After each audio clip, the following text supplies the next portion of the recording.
I will have the disaster. И это тоже часть общества. 一穷二白的面包把6亿 En kalbi duygularımla Kusurlarımız, hatalarımız olursa affola.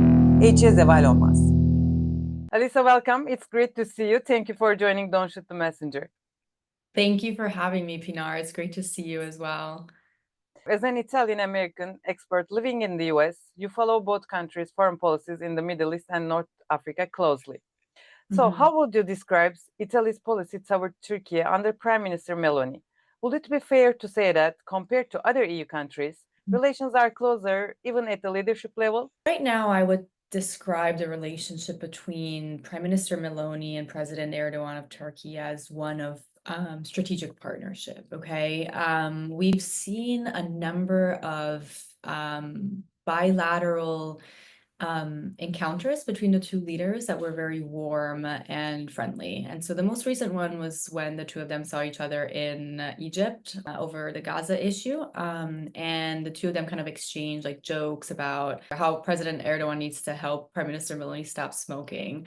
There wasn't anything that came out of that, obviously, but it was just to show how warm and, cordial the relationship is right now.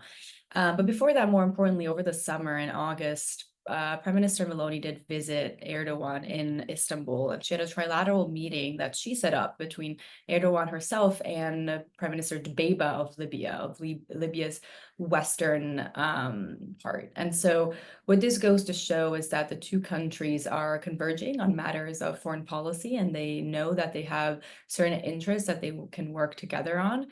These are different issues. Prime Minister Meloni is someone who understands foreign policy, that for sure, and she understands that Turkey has a very strong presence and in Libya, and Libya is strategic to Italy in many ways, and so she is utilizing this cordial relationship with Erdogan to try to gain some momentum in Libya. Can we say that Italy and Turkey's policies toward Libya are compatible with each other? There are some convergences, some matters of compatibility. But I would say that generally Italy has right now a more short-term vision and approach when it comes to Libya, whereas Turkey has a more long-term vision, okay? Both countries have historic ties to Libya. Libya was once part of the Ottoman Empire, and it used to be like a semi-Italian colony for a while. Aside from that, Libya is strategically important for Italy because of two reasons mainly, and those are migration on the one hand and oil and gas on the other. Because of instability in Libya, migration flows have been an issue for Italy in the past 10, 12 years, and they destabilize Italy in many ways, right? And so Italy needs to contain those and try to work with or against Libya if necessary, but usually with Libya to contain those. Turkey, on the other hand, has a more power projection policy when it comes to the region, and North Africa and Libya specifically, right? So Turkey's trying to emerge as this regional power and a military might, because it is a military power. And so in the past 5 to 10 years, we saw military interventions by Turkey in two countries mainly, and those are Syria and Libya. And so in Libya, it had a pivotal role in 2019 when it sent troops to offset the Haftari takeover of Tripoli. And it was only thanks to, or mainly thanks to Turkey, that offensive did not fail. Turkey was the only NATO country that sent in troops and military equipment and really defended Western Libya. After that, Turkey then used this to its advantage to try to outline some of the maritime agreement issues that it has.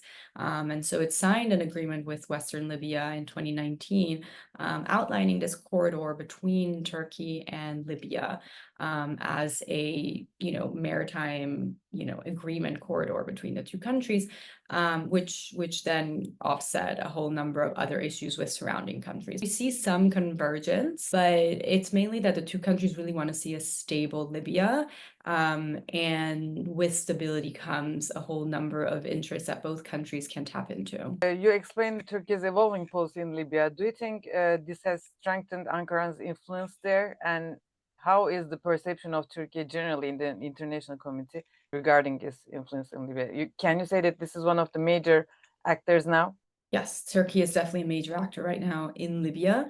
It is emerging as a very strong actor compared to others, right? So we know that in the past 10 years, or more since the fall of Muammar Gaddafi, Libya has been a chessboard of different international players, including Qatar, the UAE, and Egypt, trying to vie for influence in the region, right? And so what we saw was mainly Turkey and Qatar on the one hand, and Egypt and the UAE on the other, trying to, backing the Haftari forces in the east. But right now, Egypt and the UAE are dealing with their own foreign policy issues. And so they are weakened compared to other actors like Turkey. Turkey, on the other hand, emerged victorious after 2019 and also recently had a small victory in Syria with the fall of the Assad regime. This has strengthened Turkey's role in the region, right? And so Turkey is kind of emerging at this regional power, whereas the UAE and Egypt are embroiled in their own issues and can't deal with Libya in the same way. So the UAE is, battling different fronts between they're embroiled in the war in Sudan.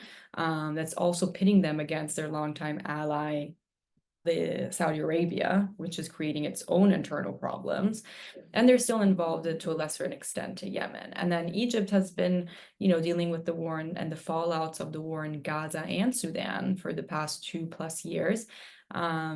Egypt is very reliant on Israel, for example, because of, natural gas explorations and imports. And so even though Egypt is a staunch defender of the Palestinian cause, it's had to balance this difficult relationship between being, a defender of the Palestinian cause, but also needing Israel's support, basically, like energy support. Egypt is also in a very difficult economic situation. It's been for a long time. There's different actors that are involved in trying to help Egypt economically. So Egypt is not really in a position to be a regional actor right now when it comes to Libya. Although it has, the President Al-Sisi has made a statement recently saying that it disagrees with any time agreements that may come out of Eastern Libya and Turkey. Okay, let's dive into the US policy now. We'll come back to the maritime agreement afterwards. So recently, over the summer, the US envoy Masad Bulos visited Turkey, Italy, and Libya. And three countries seem to be consulting each other more frequently about Libya.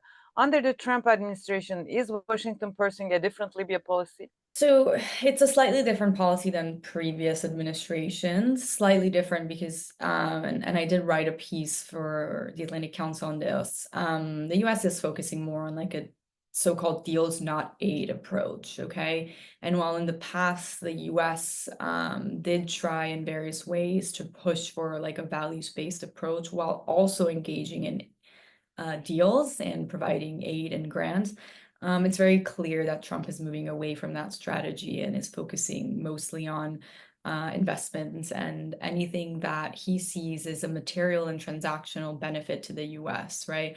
He doesn't see as, having a values-based approach or dealing with humanitarian or human rights issues as necessarily beneficial to the United States. And so he will engage on issues pertaining to Libya when and if these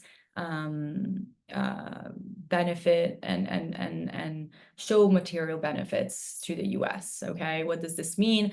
When Masad Bulos, the special envoy to Africa, went, there was the signing of an agreement with Western Libya, an $8 billion agreement for gas and oil exploration with an American company, Hill International. And so there's no need to discuss, for Trump, the need for unified Libya or peace agreements or any of that if he's able to extract what he needs from his visits, okay? Thank you. Let's come back to Turkey. As you also mentioned, Turkey has developed ties with both governments in the Western and Eastern Libya. Yeah. And there are reports that, as we said, the Eastern-based parliament may ratify the maritime boundary agreement.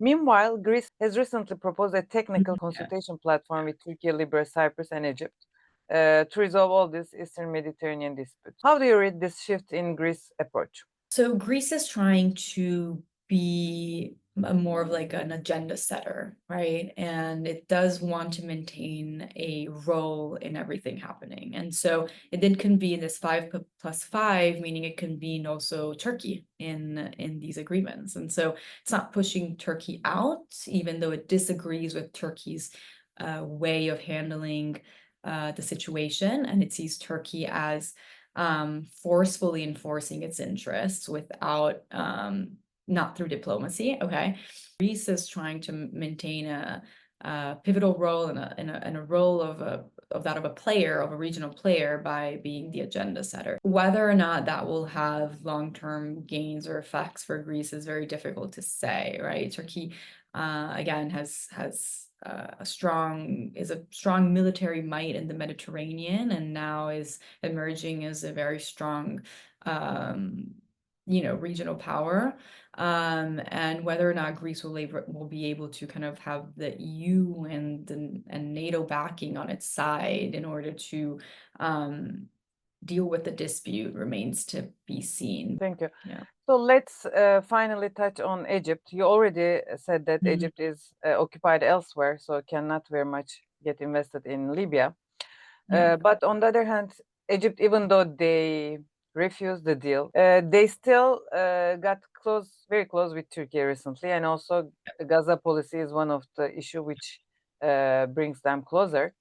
Yeah. On the other hand, Turkey made probably one of the reasons why Turkey also approached Haftar administration was to normalize with Egypt. But in sum, how do you think Egypt sees Turkey's rising role in Libya? That's a really good question. It's a really good way of posing it, especially in the context of the rapprochement between Turkey and Egypt that you discussed earlier. Egypt is viewing with caution how Turkey is engaging in Libya, right? And so this rapprochement that's been happening on the sidelines between the two countries is happening, but it's very fragile, okay? Like you said, the Gaza issue was one of the issues that brought the two countries together, but there's a plethora of other issues that they know they need to work on, or that they can be mutually beneficial for the two countries. At the same time, though, ideological differences underpin that relationship and can come to the fore at any moment, right? And so this way, how Turkey is kind of pushing its hand in eastern Libya is a threat and as seen as a menace to Egypt. And this may cause a break in the rapprochement between the two countries, because again, it's Turkey's forcefulness on the maritime dispute that would have an effect on Egypt as well, right? Because even Egypt has a stake in these maritime agreements. If Turkey kind of plows forward without consulting countries like Egypt and Greece and Cyprus, they will see it as Turkish involvement in a forceful manner into the maritime dispute. If they go ahead with signing this agreement with Eastern Libya, there will definitely be repercussions on the Egyptian-Turkish rapprochement. Alissa, thank you so much for your great insights. It was a great interview, and thank you for your time. Thank you, Pinar. It was great being here.